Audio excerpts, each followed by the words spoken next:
Amerikadan hammaga salom. Biz boshqa uyga ko'chyapmiz va shu sababdan sizlarga narxlari haqida bo'lishib, uyga obzor qilib beraman. Eshidan kirish bilan shunaqa ikkinchi etajga chiqadigan zina, chap qo'lda esa oyoq kiyimlar qo'yishga shkaf va hojatxonasi bor birinchi etaj uchun. Undan keyin esa bu yerda oshxona bor. Oshxona hamma jihozlangan, холодильник, gaz, idishtovoy yuvadigan mashina juda ham kerakli, конечно. A bu yerda esa shunaqa katta hol. Eng yoqqani, что mana shu zinani tagida Garri Potterga o'xshab mana shunaqa kladovka bor.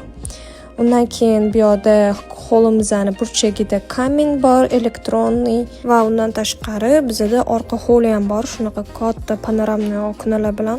Orqa holimiz juda ham katta va orqa holidan biza parkovkamizga ham chiqsak bo'ladi.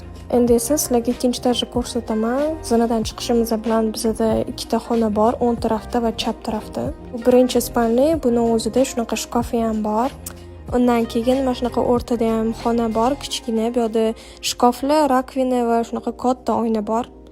Mana shu xona orqali общий vanna tualetga kirsa bo'ladi. Ikkinchi etaj koridorida ham bitta kladovka bor, unchalik katta emas, mana shunaqa shkafga o'xshagan kladovka va to'g'rida esa ikkinchi spalni.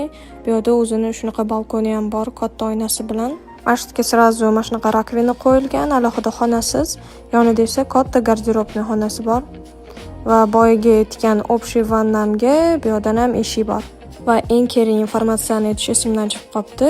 Bu kvartirani biza oyiga 2150 dan olamiz. Nima deb o'ylaysizlar, mana shu pulga arziydimi yo'qmi, kommentariyada yozib ketinglar.